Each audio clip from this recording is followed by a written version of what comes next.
Hey everybody, this is Mike with the One Stop Co-op Shop, and today I'm doing a playthrough and review of Beast, which is a 2 to 5 player game, and disclaimer that I got a review copy of this one. And if you like the content on the One Stop Co-op Shop, consider supporting us through Patreon. You get early access to our videos and exclusive videos every month you can't see anywhere else. You can also listen to our weekly podcast for reviews and design discussions, or join the conversation and say hi on our Discord. So how Beast works is each player will have a 5-card hand. These use the regular suits, clubs, diamonds, hearts, and spades, but the values of the cards are the numbers 1 through 9 repeated twice. So there's 2 9s of clubs, 2 8s of clubs. But the reason that there are 2 for each suit is that there's 2 types of suit. There's a broken suit for each type, and a normal solid, I forget what it's called. So like you'll have a 9 of clubs broken and a 9 of clubs whole, which doesn't matter at all until these other cards, these beast cards, come in. We'll get to them in a second. So what happens is on your turn, well, this is a terrible example. Let me find cards that are not quite so much the same. On your turn, you will take your 5 cards and you'll pick one suit to play. And when I say one suit, I don't mean the broken versus whole. I just mean like the regular 4 suits. So like here I could play my 1 club, my 3 spades, or my 1 diamond. And each time you play a card, you're going to be putting it in the 1s, 10s, or 100s place. But the rule is you are creating a 3-digit number, and every card play must increase the value of that overall 3-digit number. So let's say on this first turn, I play a 2 to the 1s place. That's fine. Oh, then I can cover it up with a 4. Then I can cover it up with a 9, because 9 is bigger than 4. And okay, let's say this turn, I decide to play clubs. Well, I can't make 9 bigger by putting a 1, 2, or 5 on top of it. So you can go into the 10s space. And whenever you go into 10s, you can discard, and you usually want to, all of the 1s cards. Whenever you go into 100, you can discard all the 10s and the 1s. So like here, I could do 1 club, get rid of all of those, then do 2, then do 5. And the idea is you and the other players are trying to get through the entire deck of cards. And at the end, the closer you are to 999, the highest possible score, because there is no thousands place, that's your score. Like your total number is your score. But if a player can ever not play, so let's say that we're late game and oh my gosh, we're already at 90, 955. And maybe I only have these 3 spades left in my hand because you have to play through the entire deck and your entire remaining hand cards. So here I'd be like, I guess we're done, guys. Well, no, maybe not. Oop, I can play 990, which would discard those. Then the 2, then the 4. Oh, we win. So that's the basic idea of the game. You also have these 3 discard tokens. A player can use those on their turn, as many as they want, to discard that many cards from their hand before they pick which suit they want to play and play out their cards, which can allow them to not lose or not like really mess up and use the hundreds too early. But you only get 3 of these and then they are out.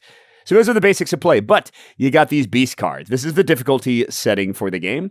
You've got 8 of them, 1 for every suit, and you randomly include 4 at basic difficulty. You can include more to make the game harder, fewer to make the game easier. And whenever a player draws a beast card as one of their hand cards, they leave it out in front of them, which lets all the other players know, hey, I got a beast coming.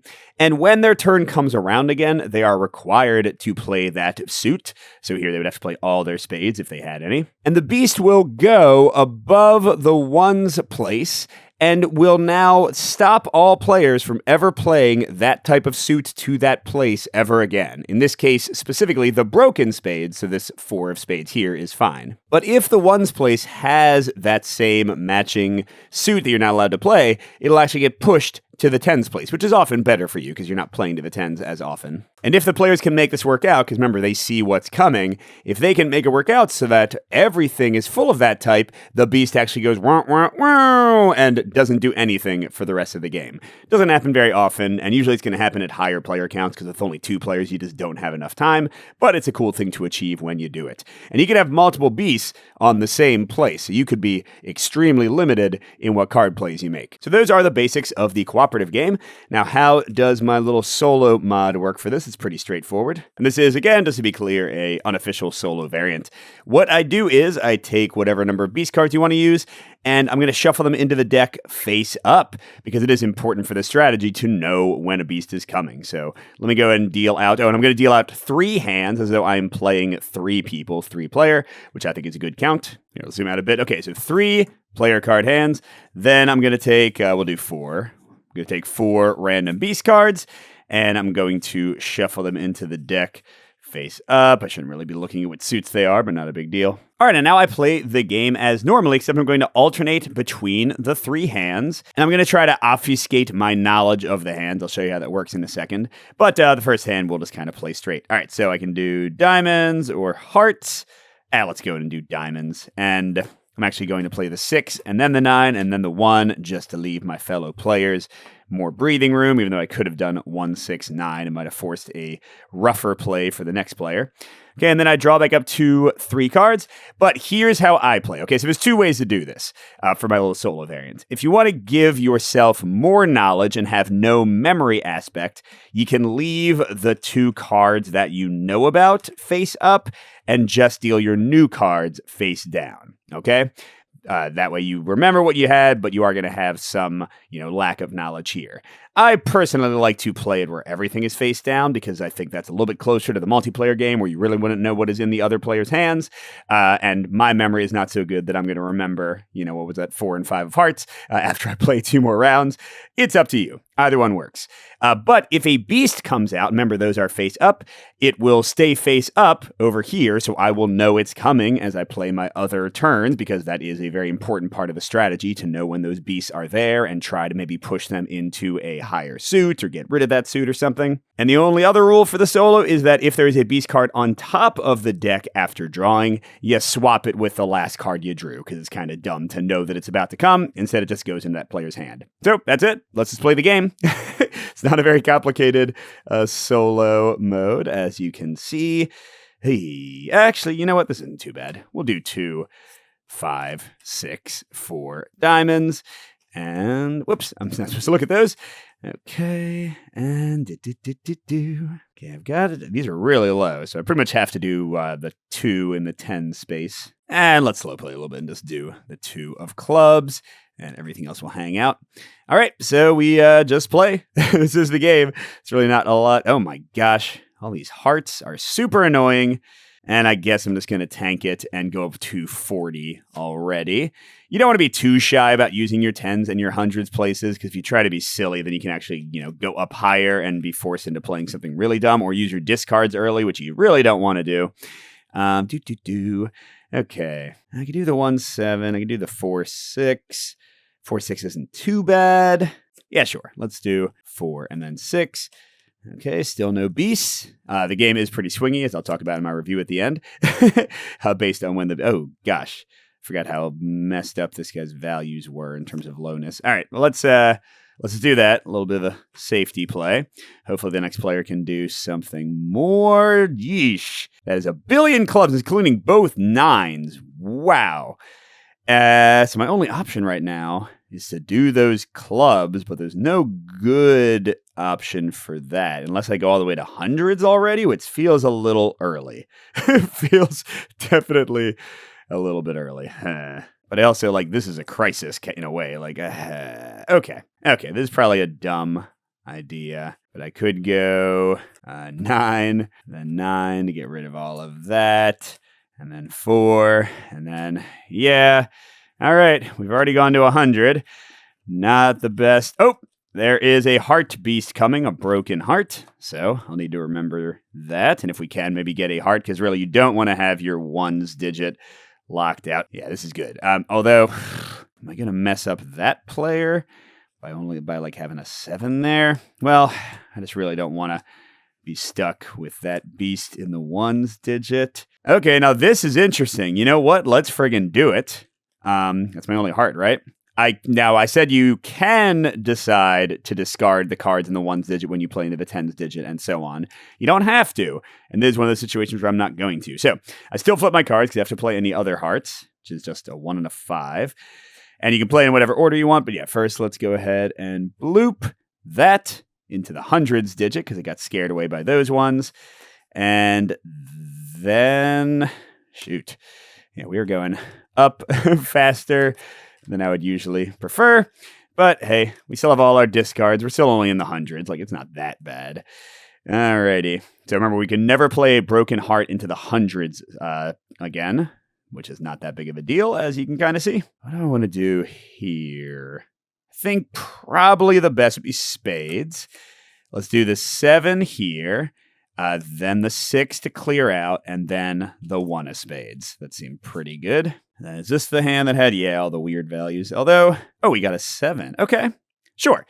Let's do 2 and then 4, and then the 7 to clear out the 1 digit again. Yeah, sometimes as the deck gets, knocked, you'll see where the next beast is. It is sort of necessary evil with this. Shoot, should I go to 200 already? Yeah, I guess it's a reasonable time to do that. So I can go like 7, 200, clear everything away, and then a 2 in the 1s digit. All right. Clubs is looking like my biggest annoyance. Or I could go diamonds and go into 10s. Yeah, I mean, I remember that hand has lower numbers, or does it still? Maybe I used a lot of those. Yeah, I don't really remember. All right, we'll just do this. Okay, and those spades. But I can get rid of all of them.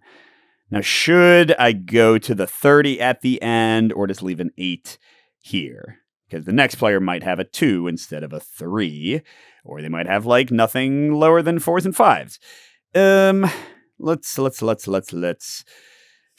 You know what? We've been a little bit greedy, or not greedy. We've been a little bit over with our value play. So we're gonna hope that player 1 has. We got broken clubs coming. Okay, and I see the beasts are coming fast and furious. Man, see, this is why Mike can't have nice things. Shoot, I'm gonna go to like 60 now instead of 30. Well, instead of that, I guess let's go to what's coming. Broken clubs is coming. Well, I can put, yeah, okay. Let's take a chance. Maybe we can get the broken clubs to the hundreds digit as well. Okay. I don't know. Oh, wait a second. When did I have oh my gosh, I didn't even realize that I drew a broken spade. Wasn't even paying attention that a beast came out. Okay. Well, this is actually kind of nice. Look, I can do that and then play the beast. So that it goes to the 10s at least. Okay. And then if we can somehow get a broken club, that is a low odd thing. Yep, that's not happening. So the broken club is going there. But we do have all but one of our beasts already. And we haven't got any doubles. That's the worst in the game, as I'll discuss in the review portion, when you get like 2 clubs or 2 diamonds near the same time and you can't get rid of any of them. So I can't put the 1 digit there. But besides that, there's no restrictions here. But I am in kind of a rough way right now. I mean, I could just clear everything with the... oh, wait, hold on. What did I just play? Oh, I played a broken club, so I got to play the 7. I don't know why I'm talking like I have options here. Well, I think this person had like 6s and stuff, so we'll try that. Oh, there's our last one. It's a okay, so we got lucky. We got 1 of each suit this time. All right, I need to do something here. This is great. The spades. Spades are very nice here. I'll do a 9 and then a 6. To clear out without really gaining too much numberage. It's not a word, is it?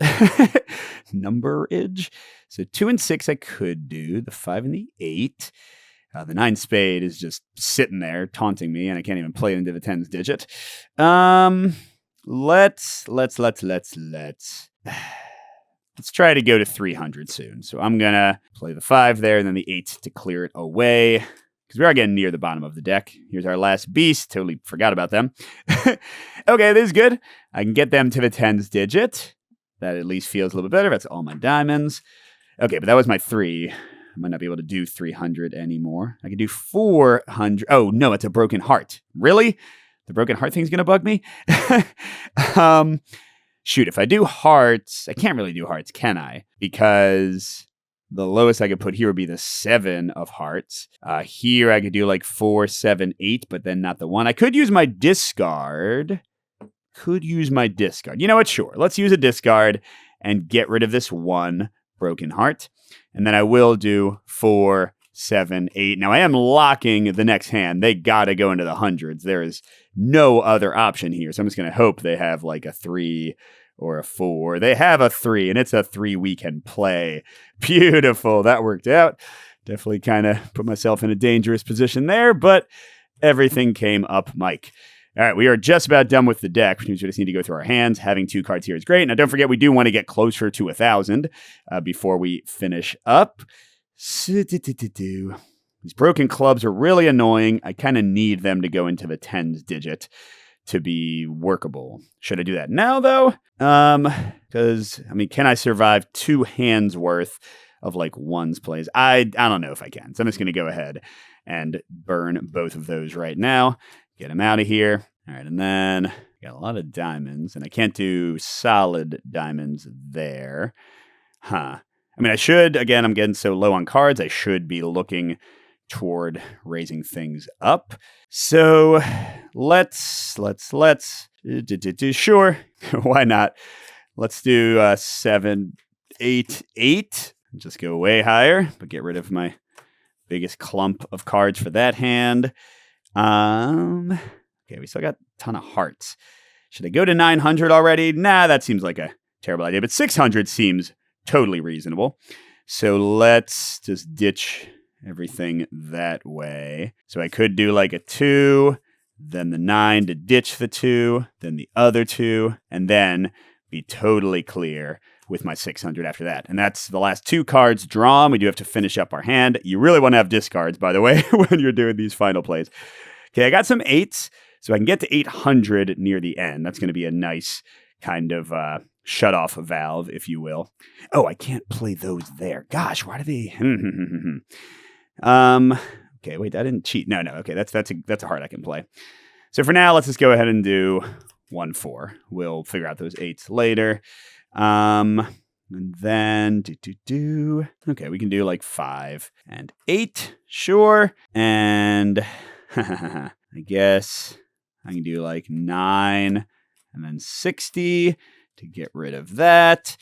Okay, and then we want to go higher. Now we've still got 2 discards. Make things very easy. I can't play that 8 there. So what if I do I guess the best I can do would be like this. Oh, no, hold on. I got to pick one. I'll save the heart, and I will go to 810, I guess. Okay, and then the 3 heart is a little dangerous. I kind of actually prefer the 5, and it's not locked out, but I'm just going to play the 3 there. Okay, we got a 9 of diamonds. Should I go to 900? Forget what that was, but I think I'm safe. I've got 2 discards, so like it shouldn't be that hard. An 8. I've got 2 discards left, so sure, let's go to 980. And then, great, 985. That's pretty darn good, and with 2 discards left, not that that's counted. So that was my solo variant for beasts. You can see you can still make it harder by adding more beasts in. What are my thoughts on the game? It's fine. I didn't make a solo mode because I love the game. I just made it because it seems so simple to do that I thought, why not? But it does not make the game a great game for me. It feels more like an activity, more like a little solitaire-ish, like just, waste some time with some friends. I don't find the strategy very taxing or very challenging. It is fun to make your gut shots of like, ooh, should I play this or not? It is tense when you have to play like way higher numbers, deciding when to use these discard tokens. It's an okay experience. Like, it is what you get. You basically see in everything the game has to offer. Right here. It does have like rules for table talk. I don't know. I find it very confusing. You can only provide information about the suits in your hand. We should all play our diamond cards. Clear, don't clear the first. So like you can kind of talk. I don't know. I get annoyed by games that have like limited communication, but try to like let you communicate, but then you probably communicate too much. It's okay. The beasts working as the difficulty setting are fine. It's just incredibly swingy. Because if you get beasts of different suits, it is way easier. Whereas if you get like 2 hearts and 2 diamonds, especially if those like end up just by the luck of the draw in the ones place, you can be so hampered in your plays that it's really devastating. And then the other thing is I've had games, because you just shuffle the beasts in after the initial draw. I've had games where like all 4 of the beasts are near the bottom. You could bet we got a great score then. And where all like of the beasts are near the top, where it's way harder. I guess you could kind of house rule that where you sort of space them out in an even way. But yeah, so it's it's not a great game. It's fine. I just thought that a solo mode would be pretty easy to do, so I thought I would try it out. So if you want something that's got pretty art, has nice cards, although I do find them tougher to shuffle than I would like, something about like the embossing or whatever, but they look real nice. If you would like something like that, a nice little activity to play with your friends, play with your family, I think Beast is fine, but nothing special, nothing to write home about, just okay. So thanks for watching, everybody, and a special thank you to our biggest Patreon supporters, J. William F., Steve Wren, Pedro Lucas, Miles, KCW, Andrew R., and Chris C. We'll see you at the next stop.